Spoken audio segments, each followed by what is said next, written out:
गागा भट्ट जवळ गेले. महाराजांच्या डोक्यावरती गागा भट्टांनी खऱ्या अर्थानं सावली छत्र धरलं आणि एकच गोष्ट दिली, क्षत्रिय कुलावतंस सिंहासनाधीश्वर महाराज राजा शिवछत्रपती महाराजांचा विजय असो. एकच किलकारी झाली. महाराजांच्या डोक्यावरती खऱ्या अर्थानं फुलं पडली आणि राजा छत्रपती झाला. शिवाजी राजा या मातीमध्ये पहिला छत्रपती होण्याचा बहुमान मिळवला. आणि खऱ्या आपण महाराजांना काय म्हणतो, निश्चयाचा महामेरू भौत जनांसी आधारू, अखंड स्थितीचा निर्धारू, श्रीमंत योगी. पण या श्रीमंत योगी या नावासाठी एका माणसानं स्वतःच्या आयुष्याला झिजवून घेतले. महाराजांचा राज्याभिषेक सोहळा खऱ्या अर्थानं पार पडणार होता. महाराजांचा राज्याभिषेक सोहळा हा 6 जूनला, पण 3 दिवस अगोदरच राज्याभिषेक सोहळ्याची तयारी करण्यात आली होती. अखंड स्वराज्य लगबगलं होतं. एक राजा छत्रपती होणार होता. 750 वर्षाचा अंधार दूर करणार होता. मायमाऊली गावली राजाला छत्रपती होताना बघणार होती. अरे कोण कोण कोण अख्खी रयत हुशार झाली होती. राजा छत्रपती होणार होता. आणि दिवस उजाडला, किल्ला ठरला. राजधानी कुठली तर एकमेव नायकांनी भरजी नायकांनी सांगितलं महाराजांना, महाराज राजधानी अशी तयार करा जी कैलासा एवढी पवित्र असली पाहिजे, ज्या किल्ल्यावरती रक्ताचा थेंब सुद्धा साडला नाही पाहिजे. आणि त्यावेळी स्वराज्याचे शिल्पकार हिरोजी इंदलकर यांनी सांगितलं, महाराज एक जागा आहे. कुठली? राजे पर्वतासारखी, खऱ्या अर्थानं निर्मळ पर्वतासारखी स्वच्छ आणि तेवढीच पावित्र्य, ती म्हणजे दुर्गेश्वर रायगड. एकमेव किल्ला आहे. जगात अनेक किल्ले, रायरीची सर नाही. आणि रायगडावरती राज्याभिषेक सोहळ्याची तयारी महाराजांनी चालू केली. खऱ्या अर्थानं 3 जून पासून 4 जून पर्यंत अखंड रायगडाला मावळ्यांनी हिरे, माणिक, मोती, फुले यांनी भरून टाकलं होतं.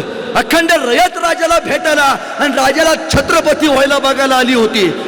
गोवेकर, पोर्तुगीज, इंग्रज, डच, फ्रेंच, तत्कालीन त्यांचे सरदार, तसेच नाना पंडित, नाना शास्त्र पंडित, तत्कालीन काळातले नाना धुरंधर, तलवार चालवणारे, उत्तम दांडूपट्ट्या चालवणारे नामांकित सरदार आले होते राजाचा राज्याभिषेक सोहळा बघायला. हेनरी इंग्रज अधिकारी राजांचा सोहळा उल्लेख करताना लिहितो इतिहासात की जगात आजपर्यंत अनेक राज्याभिषेक सोहळे बघितले, पण हा सोहळा खऱ्या अर्थानं राजाचा नसून रयतेचा होता, रयत कल्याणकारी होता.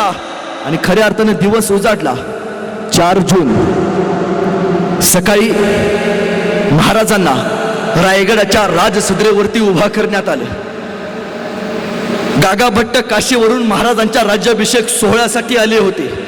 गागा भट्टांनी महाराजांना 3 दिवस राज्याभिषेक सोहळा कसा पार पडणार आहे याची माहिती दिली. आणि 4 जूनला अखंड रायगडावरती रांगोळी आणि तलवारबाजीचं प्रशिक्षण झालं. तोफांच्या खऱ्या अर्थानं सलामी झाडल्या. आणि 5 जूनचा दिवस उजाडला. 6 जून राज्याभिषेक सोहळा, त्याच्या आदला दिवस तो म्हणजे 5 जून सकाळी महाराजांना लवकरात लवकर अखंड रायगडाला 2 परिक्रमा मारायच्या होत्या. महाराजांनी दुर्गेश्वर रायगडाला सकाळी 2 परिक्रमा मारल्या. आणि 5 जूनला 12 वाजता महाराजांना हिरे, माणिक, मोती, सोनं, नाणं, मसाले यांची महाराजांची 2 वेळा या सगळ्या बरोबर तुळा करण्यात आली. आणि महाराजांची तुळा झाल्याबरोबर हे सगळं रयतेमध्ये महाराजांनी वाटून टाकलं. आणि 5 जूनच्या 4 वाजता शिरकाई देवीचं मंदिर खऱ्या अर्थानं सजवलं होतं. आई तुळजाभवानीला सायंकाळी साकडं घालण्यात येणार होतं. आई तुळजाभवानीला राज्याभिषेक सोहळ्याचं आमंत्रण दिलं जाणार होतं. आणि सायंकाळी 7 वाजता महाराज आपल्या सहपत्नी सहित रायगडाच्या जवळ असणाऱ्या शिरकाई देवीच्या मंदिरापाशी गेले. शिरकाई देवीच्या मंदिराला महाराजांनी सहपत्नी सहित मुजरा केला. मुजरा केल्याबरोबर महाराजांनी एकदा अखंड रयतेकडे बघितलं. जागरण गोंधळी आले होते. राजाला राज्याभिषेक सोहळ्यासाठी खऱ्या अर्थानं प्रोत्साहन द्यायला आणि सायंकाळी 8 वाजता स्वराज्याचा राज्याभिषेक सोहळ्यासाठी गोंधळ घालण्यात आला. राजानं तुळजा भवानीला एकदा साकडं घातलं, आई यश दे, छत्रपती होतोय, तुझ्या लेकराला यश दे आई. आणि खऱ्या अर्थानं सायंकाळी गोंधळ पार पडला आणि दिवस उजाडला.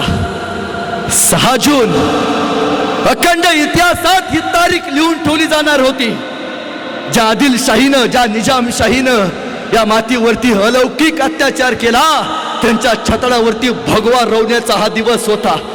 खरं तर हा दिवस जर कुणी स्वप्नात पाहिला असेल पहिल्यांदा तर तो बघितला माँसाहेब जिजाऊंनी. भातोडीच्या लढाईत शहाजीराजांनी काय पराक्रम केला. त्यांच्या तलवारीनं मुघलांना ताणून मारलं आणि त्यावेळी शहाजीराजांना वाटलं माझा विजय झाला. माझ्या विजयाच्या गलबता माँसाहेब जिजाऊंना ऐकू गेले असतील, शहाजीराजे जिजाऊंना ऐकू गेले असतील. जिजाऊ आता राजदरबारात माझ्या स्वागतासाठी ताट घेऊन उभारले असतील असं त्यांना वाटलं. शहाजीराजे घोड्यावरती बसले, औक्षण करून घेणार होते आणि जिजाऊंच्या जवळ जाणार होते. जिजाऊ त्यांना खऱ्या अर्थानं ओळखणार होत्या. पण शहाजीराजे जसं किल्ल्याच्या जवळ आले पण त्यांना किल्ल्याच्या मेन गेट वरती म्हणजे किल्ल्याच्या दरबारात जिजाऊ साहेब कुठे दिसेनात. ते चिडले. शहाजीराजे पळत आत गेले आणि माँसाहेब जिजाऊंना सांगते झाले, जिजाऊ तुम्हाला कळालं नाही, आमच्या विजयाच्या नौबती तुमच्या कानापर्यंत आल्या नाहीत, तुम्ही आम्हाला औक्षण करायला राजदरबारात आला नाही. अशा माँसाहेब जिजाऊ म्हणाल्या, शहाजीराजे कुठला पराक्रम आणि कोणासाठी होता? परकीयांची तख्त मजबूत करण्यासाठी तुमचा पराक्रम होता. शहाजीराजे हाच पराक्रम तुम्ही जर स्वराज्य निर्माण करण्यासाठी केला असता, ही जिजाऊ राजदरबारात काय रणांगणात तुम्हाला औक्षण करायला आली असती. खऱ्या अर्थानं स्वराज्य महत्वाचं आहे परकीयांची तख्त खऱ्या अर्थानं मजबूत करण्यापेक्षा. आणि त्यावेळी जिजाऊंनी आणि शहाजीराजांनी या स्वराज्याचं स्वप्न बघितलं.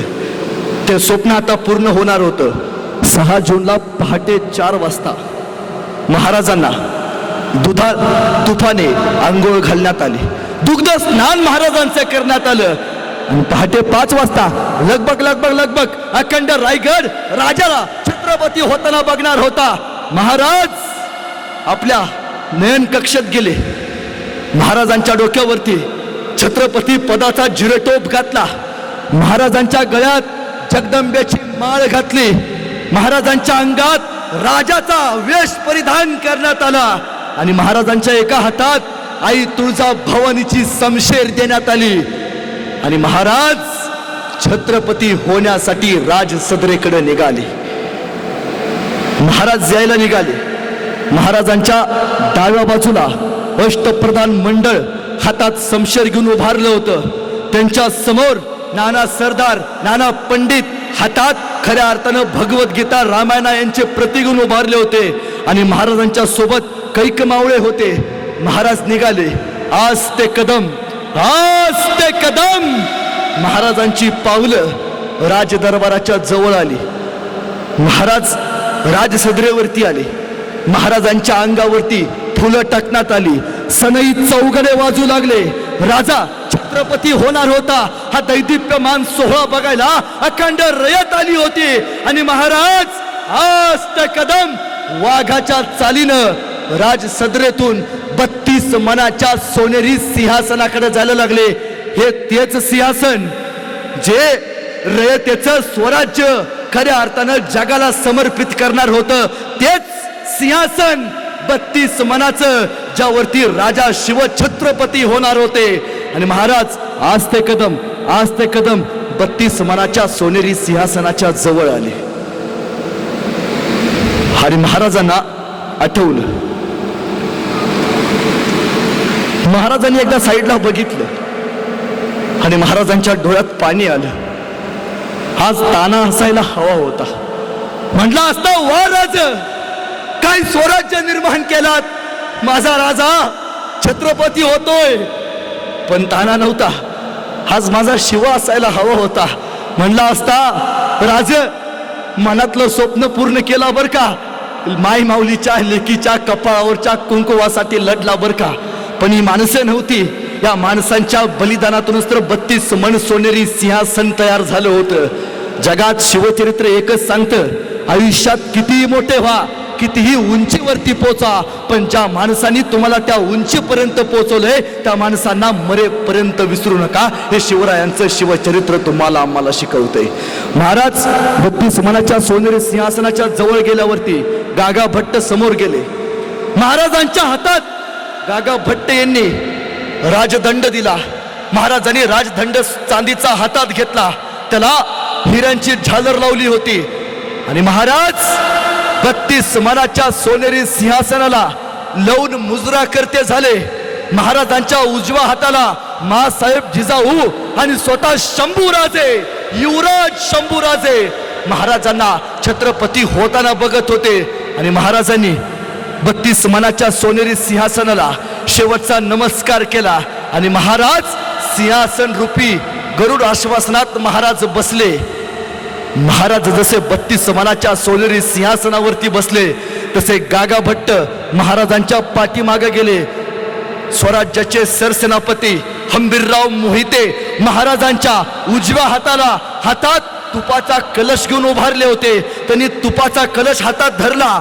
अखंड रयत, अष्टप्रधान मंडळ आणि महाराजांचे सरसेनापती राजांना छत्रपती होताना बघत होती. आणि महाराजांना परत आठवलं, आज खऱ्या अर्थानं गुजर कडतोजी हवे होते, जे स्वराज्याचे पहिले सरसेनापती होते. त्या प्रतापराव गुजरांनी या मातीसाठी स्वतःला बलिदान करून घेतलं. आज हवे होते खऱ्या अर्थानं, पण त्यांच्या बलिदानातूनच खऱ्या अर्थानं हंबीर मामा नवीन सरसेनापती झाले होते. आणि गागा भट्ट जवळ गेले. महाराजांच्या डोक्यावरती गागा भट्टांनी खऱ्या अर्थानं सावली छत्र धरलं आणि एकच गोष्ट दिली, क्षत्रिय कुलावतंस सिंहासनाधीश्वर महाराज राजा शिवछत्रपती महाराजांचा विजय असो. एकच किलकारी झाली. महाराजांच्या डोक्यावरती खऱ्या अर्थानं फुलं पडली आणि राजा छत्रपती झाला. शिवाजी राजा या मातीमध्ये पहिला छत्रपती होण्याचा बहुमान मिळवला. आणि खऱ्या अर्थानं इतिहास फुटफुटू लागला. द किंग ऑफ मराठा नाही, द किंग ऑफ स्वराज्य नाही, द किंग ऑफ महाराष्ट्र नाही, द किंग ऑफ इंडिया, अखंड हिंदुस्थानचे बादशाह छत्रपती शिवाजी महाराज यांचा जय जयकार करण्यात आला. महाराज 32 मनाच्या सोनेरी सिंहासनावरून रयतेला बघत होते. इंग्रज अधिकारी हेनरी जवळ आला. त्यानं राजांना मुजरा केला आणि आणलेली खऱ्या अर्थानं भेट वस्तू महाराजांना अर्पण केली. महाराज उठले, जवळ गेले, हेनरीला बघितलं आणि महाराज समोर चालत गेले. एक हत्ती राजांच्या स्वागताला उभारला होता. हा तो हत्ती, रायगडावरती हत्ती नेणं अशक्य होतं, पण लहान असतानाच पालखीतून हा हत्ती रायगडावरती नेला होता. जणू तेव्हा कळालं होतं राजाचा राज्याभिषेक सोहळा पार पडणार आहे. या हत्तीवरती महाराजांना बसवलं आणि अखंड रायगडावरती महाराजांना खऱ्या अर्थानं हिरे माणिक मोत्यांच्या झालरीत अडकवलेल्या हत्तीला साखरदंड आणि साखऱ्या वाटत महाराजांनी हा सोहळा साजरा केला. हा सोहळा विजयाचा होता, पराक्रमाचा होता. या सोहळ्यानं अनेकांना शिकवलं, एक वेळ मराठ्यांच्या पाठीवरती वार करणं सोपं आहे, कारण महाराजांनी आणि शंभूराजांनी एका हातात तलवार धरली होती आणि पाठीला ढाल बांधलं होतं. असं का? कारण त्यावेळी महाराजांना सांगितलं होतं, आतापर्यंत शत्रू हे फक्त पाठीवरती वार करणारे होते, कारण छातीवरती वार करायला मराठ्यांच्या अजून या मातीत मायका लाल जन्माला यायचा होता. आणि आजही मराठ्यांच्या छातीवरती वार करायची कोणाची जिगर होत नाहीये. हे त्यावेळी महाराजांनी जगाला शिकवलं. खऱ्या अर्थानं उभ्या आयुष्यात महाराजांनी 2 गोष्टी तुम्हाला आम्हाला शिकवल्या. 2 या इतिहासातून काय घ्या न घ्या, 2 गोष्टी शिका. आपल्या लेकराला पहिल्यांदा ते शिकवा, ही माती, या मातीसाठी लढणारी पिढी इथल्या तरुण पिढीसाठी बलिदान देऊन गेले. हा संस्कारांची शिदोरी आपण आपल्या पोरांना खऱ्या अर्थानं समजावून सांगितली पाहिजे. आजपर्यंत तुम्ही ऐकलं असाल, शाहिस्तेखानाचं बोट कापलं, अफजल खानाचं पोट फाडलं, पण याच्या पलीकडे कधी इतिहास ऐकलाय का हो? याच्या पलीकडे महाराज नाहीत, त्यांचा इतिहास नाही. नाही, महाराजांचा अखंड आसमानात मावणार नाही एवढा दैदिप्यमान इतिहास आहे. जगातला पहिला राजा आहे ज्यानं समुद्रावरती सर्जिकल स्ट्राईक केलाय. तुम्हाला माहिती आहे, या जगातला पहिला समुद्री सर्जिकल स्ट्राईक जर कोणी केला असेल तर तो छत्रपती शिवाजी महाराजांनी केलाय. एकाही राजाला माहिती नव्हतं आतापर्यंत समुद्रावरती गलबत चालवायचं असतं आणि गलबतामध्ये जाऊन आक्रमण करायचं असतं. जहाज नावाची संकल्पना नव्हती जी छत्रपती शिवाजी महाराजांनी तयार केली. जगातलं पहिला राजा आहे ज्यानं स्वतःचं आरमार तयार केलं. आजही गुगलवरती टाका the father of Indian navy, एकच नाव येतं, छत्रपती शिवाजी महाराज. पहिला राजा आहे ज्याने इंडियन नेव्हीची स्थापना केली. आणि महाराजांना एक 2 महिन्यापूर्वी एक पत्र आलं होतं राज्याभिषेक सोहळ्याच्या अगोदर. ते होतं बसरूर नावाचं एक कर्नाटकमध्ये राज्य आहे, गाव आहे. त्या गावातल्या राजानं महाराजांना पत्र पाठवलं होतं, महाराज आमच्या गावात पोर्तुगीज आहेत. ते पोर्तुगीज हिंदू युवकांना माय माऊलींना दिवसा मारतेत, त्यांचा बंदोबस्त करावा लागतोय महाराज. हे पत्र हंबीरराव मोहिते यांनी महाराजांना सांगितलं आणि महाराजांनी ठरवलं जगातली पहिली मोहीम समुद्रावरनं जाऊन काढायची.